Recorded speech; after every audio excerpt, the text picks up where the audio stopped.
Hi trial advocates. நம்ம இப்போ பார்க்க போகிறது இன்ஃபர்மேஷன், அதில் உள்ள விஷயங்கள், அதே போல் எஃப்ஐஆர் அதில் என்னென்ன விஷயங்கள், எத்தனை காலம் இருக்கிறது, அது சம்மந்தமாக தான் இப்போ பார்க்க போகிறோம்.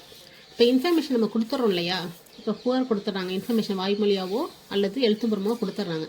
கொடுத்தோன்னே அதை வாங்கின போலீஸ் என்ன பண்ணுவாங்கன்னா, அதில் அந்த புகார்தாரோட கையெழுத்துக்கு கீழே ஒரு என்டாஸ்மெண்ட், அதாவது மேற்குறிப்பு எழுதுவாங்க.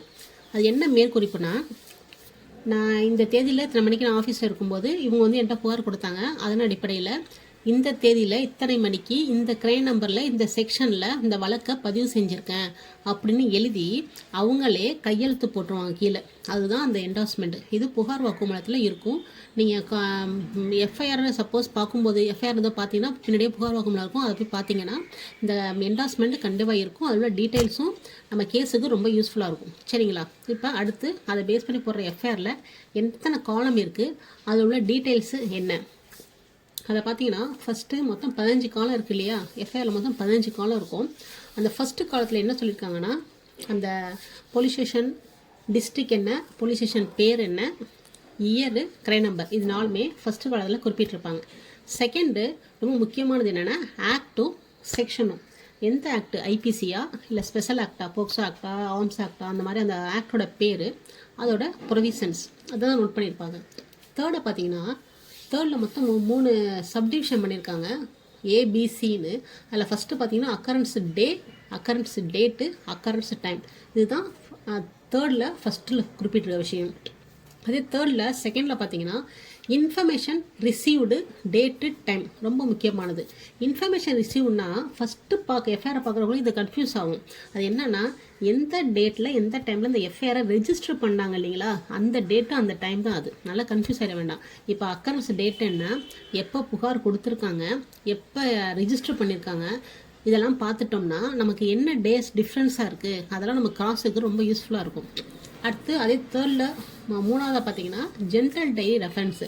அவங்க ஒரு ஜென்ரல் டைரி வச்சுருப்பாங்க போலீஸ் எப்போதுமே. அதில் இது சம்மந்தமாக என்ன நோட் பண்ணியிருக்காங்களோ அந்த விவரத்தை இங்கே எழுதுவாங்க. மேக்ஸிமம் எழுத மாட்டாங்க எந்த எஃப்ஐஆர்லேயும். ஸோ நம்ம இருக்குது இல்லையா, அதுக்காக சும்மா பார்த்துக்கோம். ஃபோர்த் ஒன்று பார்த்தா டைப் ஆஃப் இன்ஃபர்மேஷன். அந்த புகார் கொடுக்குற அந்த வகைப்பாடு என்ன, அதாவது ஓரலாக கொடுத்தாங்களா இல்லை எழுத்துப்பூர்வமாக எழுதி கொடுத்தாங்களா, அந்த விஷயங்களை அங்கே எழுதப்பட்டிருக்கும். இப்போது 5th ஒன் பிளேஸ் ஆஃப் அக்கரன்ஸு. இந்த பிளேஸ் ஆஃப் அக்கரன்ஸில் மொத்தம் 3 விஷயங்கள் காமிச்சிருக்காங்க. ஃபஸ்ட்டு பார்த்தீங்கன்னா அந்த அக்கரன்ஸ் பிளேஸ்லேருந்து அந்த போலீஸ் ஸ்டேஷனோட டைரக்ஷன் எத்தனை கிலோமீட்டரில் இருக்குது, இது ரெண்டுமே ஃபஸ்ட்டில் சொல்லியிருக்காங்க. செகண்டு அந்த அக்கரன்ஸ் பிளேஸ் ஆஃப் அக்கரன்ஸோட அந்த அட்ரஸ்ஸு. தேர்டு பார்த்தீங்கன்னா சப்போஸ் இந்த 0 எஃப்ஐஆர் சொன்னோம் இல்லையா, சப்போஸ் நம்ம ஜூரிஷன் இல்லாத ஒரு போலீஸ் ஸ்டேஷனில் அந்த எஃப்ஐஆரை ரெஜிஸ்டர் பண்ணாங்கன்னா அந்த போலீஸ் ஸ்டேஷனோட பேர், அது எந்த போலீஸ் ஸ்டேஷனோ அந்த போலீஸ் ஸ்டேஷனோட பேர், அவ்வளோதான். அடுத்து 6th one complainant and informant.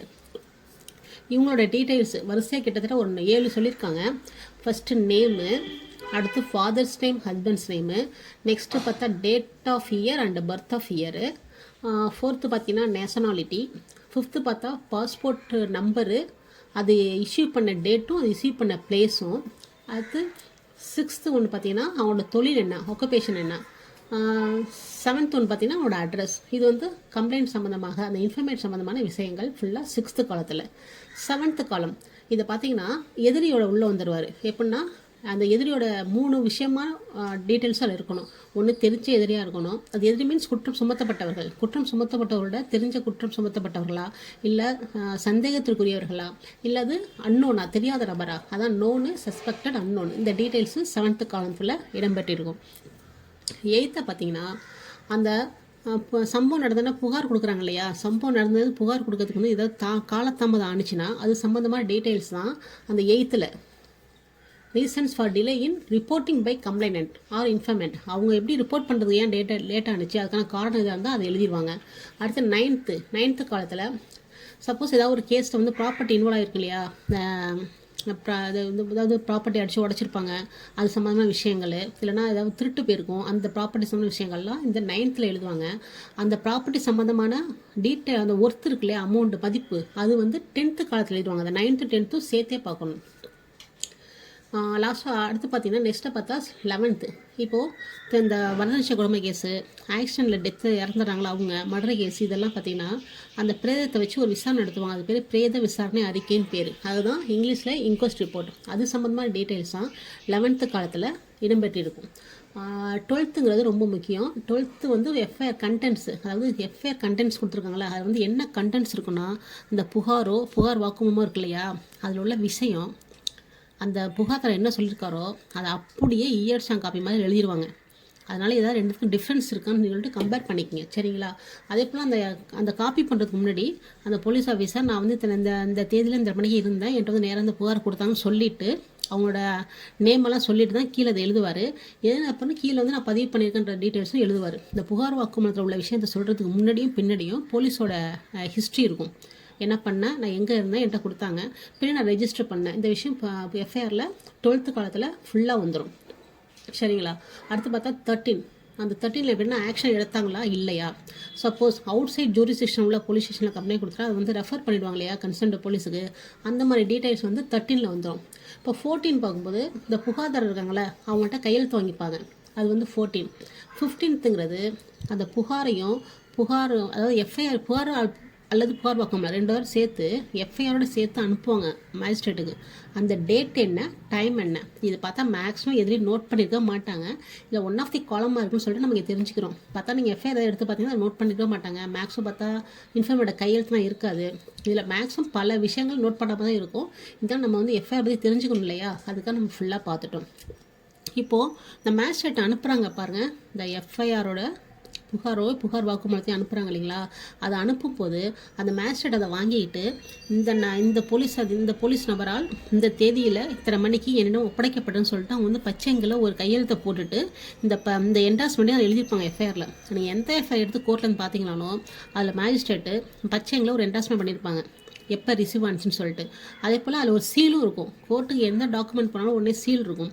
அந்த சீலுக்கும் அந்த கையெழுத்தும் ஒரே தேதியாக இருக்கா, இல்லை சப்போஸ் வந்து வீட்டில் போய் ஒப்படைச்சிட்டாங்கன்னா அது வந்து கையெழுத்து ஒரு தேதியில் இருக்கும், அடுத்த நாள் கோர்ட்டுக்கு வந்து அந்த மண்டே அந்த மாதிரி விஷயங்களில் லீவ் டேஸில் வீட்டில் கொடுத்துருப்பாங்க, ஒர்க்கிங் டேஸில் அந்த ஃபைல் வந்து கோர்ட்டுக்கு வரும்போது அதில் சீல் போடுவாங்க. ரெண்டும் ஒரே டேட்டா இல்லை மாறுபட்ட டேட்டா இருக்கா அதையும் பார்த்து நம்ம ரெக்கார்ட் பண்ணி வச்சுக்கணும். இதெல்லாம் ரொம்ப யூஸ்ஃபுல்லாக இருக்கும் ஃபார் கிராஸ்க்கு. ஏன்னா இந்த எஃப்ஐஆரில் சொல்லப்பட்ட விஷயங்களை வந்து நம்ம கான்ட்ராடிக்ட் பண்ணி கிராஸில் கேட்கலாம். கான்ட்ராடிக்ஷன்னா முரண்பட்டு கேட்கலாம். அதாவது நீங்கள் எஃப்ஐஆரில் இந்த மாதிரி சொல்லிவிட்டு இப்போ வேறு மாதிரி சொல்கிறீங்க, அந்த மாதிரி கேட்கறதுக்கு கிராஸ்க்கு யூஸ்ஃபுல்லாக இருக்கும். அதே போல் இந்த டேட் டைம் இருக்கு இல்லையா, அக்கர்ஸ் நடந்த டேட் என்ன, எப்போ புகார் கொடுத்த டேட் என்ன, பதிவு பண்ண டேட் என்ன, மேஜிஸ்ட்ரேட் அனுப்புகிற டேட் என்ன, இதெல்லாம் பார்த்து இதில் உள்ள டிஃப்ரென்ஸ் இருந்துச்சுன்னா இது வந்து நம்ம கேஸு ரொம்ப யூஸ்ஃபுல்லாக இருக்கும். கேஸ் நடத்துறதுக்கு கிராஸ் பண்ணுறதுக்கும் நிறைய கொஸ்டின்ஸ் கிடைக்கும் இதுலேருந்து, சரிங்களா? இதெல்லாம் ரொம்ப முக்கியமான விஷயம். அதே போல் முன்னெல்லாம் பார்த்தீங்கன்னா எஃப்ஐஆர் எப்படி இருக்குன்னா கையால் எழுதியிருப்பாங்க. இந்த மாதிரி காலத்தில் டேஷ் விட்டுருப்பாங்க, அதில் கையால் மேனுவலாக எழுதியிருப்பாங்க. இப்போ ரீசெண்டாக பார்த்தீங்கன்னா எல்லாமே கம்ப்யூட்டர் பிரிண்டாக தான் வருது. மற்றபடி எல்லாமே சேம் காலம் தான் இருக்குது. முன்னாடி மேனுவலாக இருக்கும், இப்போ கம்ப்யூட்டர் பிரிண்டு. இதுதான் இந்த இன்ஃபர்மேஷன் சம்மந்தமாகவும் எஃப்ஐஆர் சம்மந்தமாகவும் உள்ள விஷயங்கள், அடிப்படையான விஷயங்கள். இப்போ தான் இது கிரிமினல் கேஸுக்கு இது பேஸ் டாக்குமெண்ட்டு. இந்த இன்ஃபர்மேஷன் அதை பேஸ் பண்ணி போடுற எஃப்ஐஆருங்கிறது பேஸ் டாக்குமெண்ட்டு. இதை போட்டு அடுத்த நிமிஷம் இன்வெஸ்டிகேஷன் ஸ்டார்ட் ஆகிடும். இது வந்து first part of criminal stage. Investigation start ஆகிடும். இப்போ இன்வெஸ்டிகேஷன் ஸ்டார்ட் ஆனோடனே இந்த போலீஸ் என்னெல்லாம் பண்ணுவாங்க அது சம்மந்தமான டீட்டெயில்ஸு. அதுக்கப்புறம் அக்யூஸ்ட் ஆப்போசிட் சைடில் அவர் என்ன பண்ணுவார், அவர் எப்படி பெயில் எடுப்பாரா, என்ன செய்வார், அது சம்மந்தமான டீட்டெயில்ஸை 1 by 1 இனிமேல் வர பதிவில் பார்க்கலாம், சரிங்களா? தேங்க்யூ.